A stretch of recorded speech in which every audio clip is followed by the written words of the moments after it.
The digital world promised connection and empowerment, but for millions of women and girls, it has become a world of abuse. Digital spaces should foster genuine human connection, facilitate learning, and promote productivity, not fear. However, digital violence is intensifying, spreading at alarming speed, fueled by artificial intelligence, anonymity, and the absence of effective laws and accountability. In recognition of the growing threat of digital violence, the United Nations declared this year, 2025, as International Year for the Elimination of Digital Violence Against Women and Girls. Initiatives like the 16 Days of Activism are already encouraging individuals to speak out against online abuse. What other measures can be deployed to end digital violence against women and girls? And what steps can be taken towards making digital spaces safe, inclusive, and respectful for all? These and more will form part of our discussions on Nigeria Today. Thanks for joining us. I am Ikaria Clinton.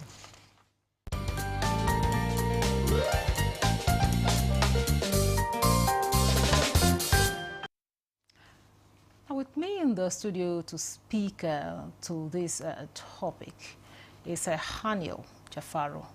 He's an IT and cybersecurity expert. It's a pleasure to have you on Nigeria Today. Always a pleasure to be here. And joining us via Zoom to expand the discourse is Grace Pam, former Director, Women and Children's Department, National Human Rights Commission, NHRC. Many thanks for joining us. Thank you very much. It's a pleasure to be here with you. Now, I will start with you, Jafaro. What forms of, digital violence are women and girls most exposed to in our today world? Well, a whole lot of thank you. Always a pleasure being here. But a whole lot of talking about the forms of violence that women and girls tend to be exposed to in this time and age. Two major ones. One being harassment. Cyber harassment. We have a whole lot of persons who get harassed on the internet because the digital space is a space where you hide behind the keyboard and you carry out atrocities for many, and not knowing what the person at the other end is feeling and how they are responding to whatsoever post you've made, whatsoever comment you have posted and all of that. There's always somebody at the other end that is receiving it. And it's quite challenging because you that is making that post, you don't know what the person is passing through. You don't know what the person has been through. And trying to push your own side of the narrative to whatsoever discourse that may have warranted you harassing the person. I think it's a huge concern, and yeah, we're trying to say our best we can address it, but we've not been able to really at the global stage. We've really not been able to address it. Then the second and the one I consider to be more of a particular concern is the concern of revenge porn, which is the posting of consensual illicit image of ladies on the internet. It has become a huge concern, and even in the UN, it's something that is not being. It's something that they are pushing to see how one can provide support for such persons, victims of such persons. But yeah, it's a huge concern because we've seen cases where people and ladies who are not even aware of their images being captured while you're sleeping and all of that, and those images have been posted online, and family members are now the one telling them that your images are online, and they really can't phantom.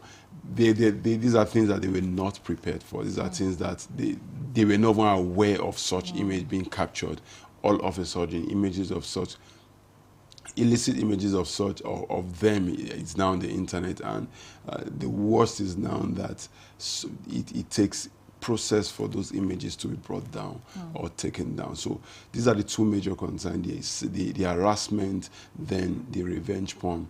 And well, I think as we progress, I'll begin to reveal some of the challenges and how some of this. Yes, while we're talking, there's this incident that came to my mind. There's this issue that somebody's picture was used, a nude picture then the person's head, kind of Photoshop or something was used, and it was so done perfectly that one will hardly notice that it is not that person that has the other body. So these keep happening on online. How, I don't really know how people do that, really. Maybe you will explain better. Well, So it's largely a Photoshop. If it's combining the image of one person and the body of another person, it's largely a content of Photoshop. But more importantly, what we'll begin to see is that people are now generating AI, doing AI-generated nudes. And if images of a particular person has been used to train a particular AI model, there is every tendency and possibility that an image that the AI will generate may look like that person, because the image of that person was what was used, bulk of the image of that person was what was used to train the AI. So it's a concern that we've not begun to see yet, but it's happening, and it has not escalated to the stage where it becomes a national security issue, but I think it's something that we should brace up for as we progress in this AI era. Okay, we'll come back to some of the issues that you raised, but let's go to Grace. Now, Grace, in spite of the many, safety measures that have been put in place to ensure that this does not, hurt people, we still see this digital violence spreading. So why do we have it at this alarming rate? I think first and foremost, the issue of digital violence is spreading very fast, like you said earlier. And girls and women are at the receiving end. And there's so much happening there that our attention we're not paying enough attention to the issue of this digital violence against women, because it's a new phenomenon in our society. And so we see that not much is being done about it. The laws are not there are not enough laws, even where there are laws like probably in the Child Rights Act, for example, and then the VAP Act, but they are not effective, because we have not trained our security agencies, to recognize that these are crimes. They don't even know those crimes in the first place, and so they don't know how to handle them. And so there's impunity. Those that are familiar with the digital space keep doing it, especially, within the younger generation. It's very common with them, and not much is being done because it's a new phenomenon. We're hoping that as we create more awareness on these issues, that they will be taken very seriously, and there will be more laws made towards addressing these issues, so that we can see how this menace will be brought, and to a minimal level, and that people will be held accountable when they do it. Because I think there's impunity because people are not being held to account for what they do. So it keeps going up. The numbers keep going up, and our women and our girls are being traumatized. It gets to a point where we've heard about girls committing suicide because of this kind of things. Girls have been kidnapped through cyber, bullying, and there's a process. They monitor them too. Something like stalking, cyber stalking. They stalk this girls, and at the end of the day, use them even as sex slaves, because the girls are now attached to them through the process of stalking. They know where they are. They know at every point in time they are stalking you. They know where you are, and it has led to so many things. So I think the earlier we address this issue, we see it as a very serious national issue, I think the better for us. Okay, now back to you, Haniel. She's talked about bullying and how it's been affecting, some girls psychologically, and of course it has a lot of harmful effect. But then again, one would ask, well, why would somebody fall prey to into online? Maybe because I'm talking as an adult now. Maybe a younger version of me would have, fallen for somebody that is talking to you. You've not met the person before, and all of a sudden you go meet the person. We've had a lot of kidnap cases. What are some of the root causes of this, and how can we prevent it? Okay, so there is actually the concept of social engineering, which is a way of manipulating someone to do what on the norms they would not want to do. It's a concept in cybersecurity, and it's a concept that existed before even cybersecurity. So, but it has largely been popularized as a result of the techniques being deployed around within the digital space. So generally, that technique of social engineering, it abused the human nature of trust. So humans by default are designed and are built to trust people that releases truth to them. So if I give you something and you perceive that thing to be truthful, what you give in return is trust. So that trust can be built over time because you are perceiving that I'm releasing content that are truthful to you. And when trust is earned, it can't be abused. So when these criminals, they already have an objective. In fact, the life cycle of a social engineering attack starts from information gathering or footprinting or reconnaissance, where the attacker or the criminal in question gather all the relevant information they want to get about you, most of which would be online. You snapping and posting contents that are not expected to be online, you putting them there. Always wanting to share your current state, your current location, and all those information, always wanting to be expressive online. As you begin to post those content, a criminal can actually analyze those content and use those content to design a social engineering attack. Once a reconnaissance has been carried about you, the next thing they want to do is to go to the next phase, which is establishing trust. Now, at that point, they have gathered the fact that you like a particular thing, you are drawn towards a particular concept, you have an idea of a particular field.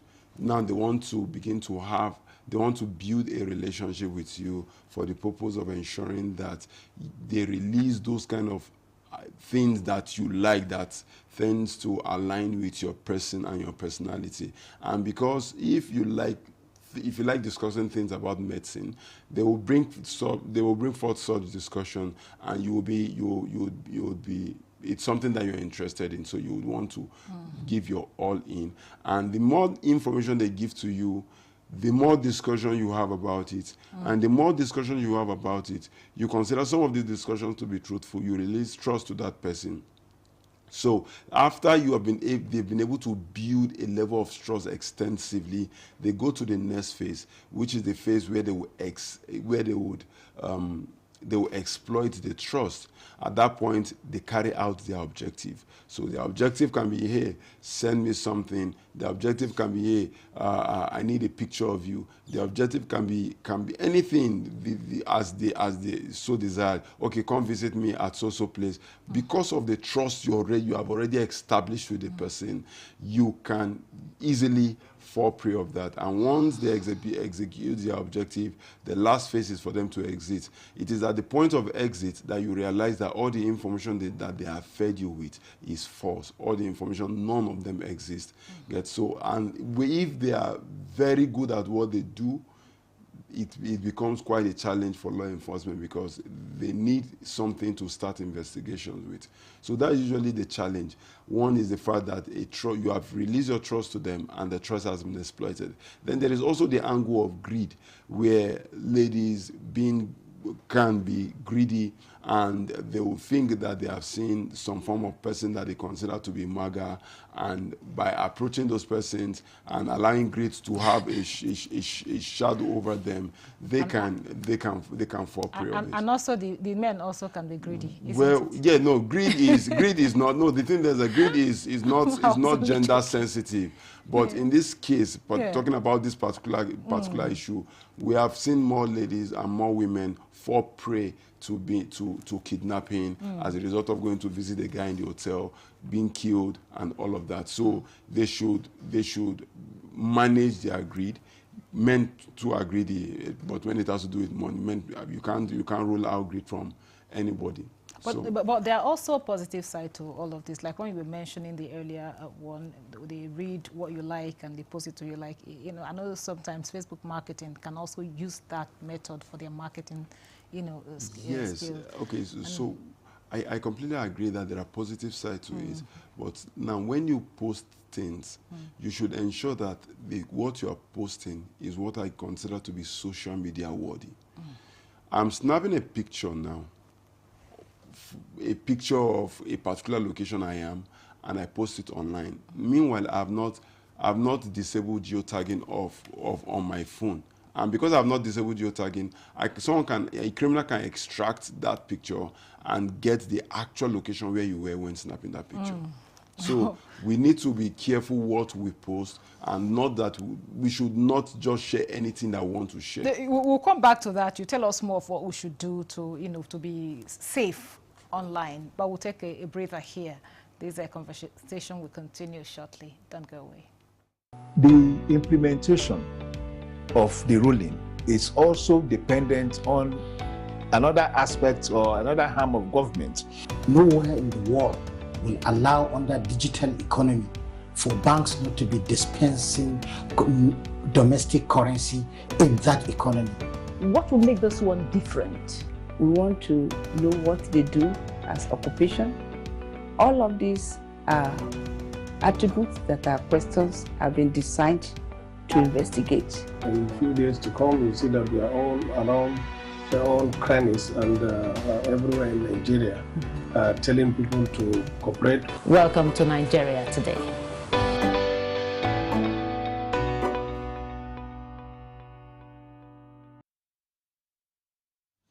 Welcome back. This is still Nigeria Today, and we are talking about a topic that's very, very apt at this time. We're talking about ending digital violence against women. And we have a lady joining us via Zoom and a gentleman here in the studio. Now, to you, Grace, having, you know, dealt with children and women in the department where you worked in the NHRC. Can you give us a little bit of, from your wealth of experience, what the signs one can see in maybe in a girl that would send the signals that a certain woman or a girl is going through some sort of digital, would I say violence now, or kind of bullying? Okay, so most times you see it's just the same sign with a child or a girl that is going through violence generally. You know, they are withdrawn. You know, most times in school they are withdrawn, and they show fear. You know, they're always agitated. They're always fearful, because somebody is bullying them. They're not able to say it. Somebody may have threatened them, and so they just withdraw, and they start falling back on their grades, in school, and so many things is going on with them, and you really need to go deep, question them, counsel them before you get them to talk sometimes, because it's very hard for them to talk, because like the other person has said earlier, they groom this. There's what we call digital grooming. They keep grooming these children and then getting their trust. So by the time they trust them so much, that's when they now unleash their violence on the child. Either, sometimes they even deceive them into taking them into trafficking. Sometimes trafficking has taken place because of that grooming. They earn their trust over time. And so these girls, end up sometimes, you remember there was a story some years back where a girl met a guy online, and he took her to Lagos. He called her to meet him in a hotel in Lagos, and at the end of the day, she lost her life, you know. She didn't even tell her parents, because they work on them, you know, psychologically, you know, get them to get attached to them in such a way that they trust them so much that they don't even tell anybody around them, this is what is happening to me, because of the trust. So we've seen so many like that. There was, I had an issue that came to my office some years back again, where a lady had broken up with her boyfriend, and because she went to his house, no, she told him she was breaking up with him, and so he begged her over the phone and said, come to my house, you know, let me see you at least for the last time before we part ways. And, you know, she foolishly went to his house, and of course, he took nude pictures of her. Before she knew it, he had walked on her. She undressed herself, took nude pictures, and then started threatening her. Okay, if you break up with me, these pictures are going online. Everybody will see your, you know. So we had to take that issue to the police. He was arrested, and, you know, so many things are going on, you know, that we really need to sit up and tackle them. Thank you very much, Grace. And now, Haniel, what are some of these signals that we should be careful about? I mean, the girls should be careful about, you know, that will tell you something is about to go down in terms of digital violence. Okay, so the first thing is, whosoever you are communicating with, do your background check on the person. You can also check what the person has been posting before they met you. Try as much as possible to be detailed, and don't allow the concept of emotion to becloud your judgment, because that's usually the case. Try to give someone, another person, or get a second opinion on those contents you're seeing, because research has shown that from people's comments, people's posts, you can actually analyze and know the kind of person, whether the person is violent, whether the person has the personality of the person. You can actually analyze it from people, from their comments, their posts, and all of that. So try as much as possible to do that. By doing that, you can identify who you are discussing with even before meeting the person. But more importantly, try to give somebody, let another person be aware of the conversation that is happening or that is going on, so that you don't get so much loop into that conversation, and before you know what's happening, you're gone and no one knows where you are and all of that. So these are some of the things you can do. But there's also the challenge of societal change or societal challenge, because most of this violence, they are problems that started from family, and family is the smallest unit of a society. So if these problems are not addressed, especially from the male side, that usually are usually the one that carry out this violence. If the challenge it's not identified from the family and addressed, it becomes a community issue. And if it is not addressed at the community level, it becomes a national issue. So most of this violence we see usually starts from the family. You will see a boy beating his sister. So if a boy is beating his sister, there's every tendency that he would beat his wife if he gets married. So these are some of the things, and these are things that are not addressed from the family. So it means that as we are losing our family values, because these are the things that we should embed even as family. So once we are able to do some of these things, I believe to a large extent, is going to drop the rate of violence as we see in this part of the world. So from the family, they take it to the digital space. Yes, they actually, it's usually so. Whatsoever thing, usually it is things you can't express. And we've also seen from research that introverts tend to be more active digitally than extroverts, because they have largely they've covered up a whole lot of things within them, and they think that, okay, this place give me room for expression without people seeing me. So you find out that the person's picture is not there. It's not in his profile picture. The DP is probably an image of something, a lion or something. That's not the person's picture. These are some of the things you use in knowing, okay, who are you? what exactly is your objective and all of that. So Grace, what are some of the solutions you would proffer, like, to ending these digital violence against women? I think for girls, especially younger girls who are more active, on the internet or on the digital space, we have to monitor them.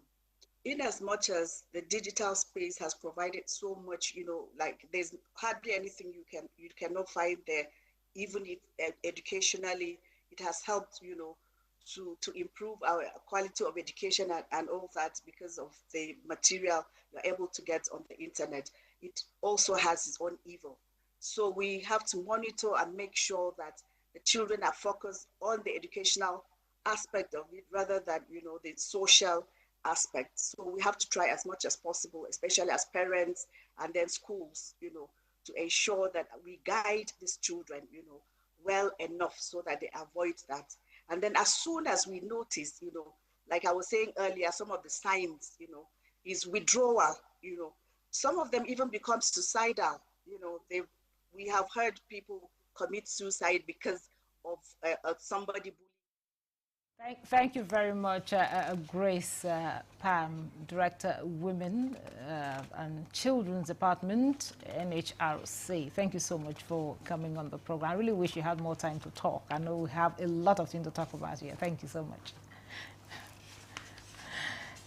And also here in the studio, we had Hanil Jafaru, IT and cybersecurity expert. Thank you so much for coming and sharing your thoughts with us. Having me.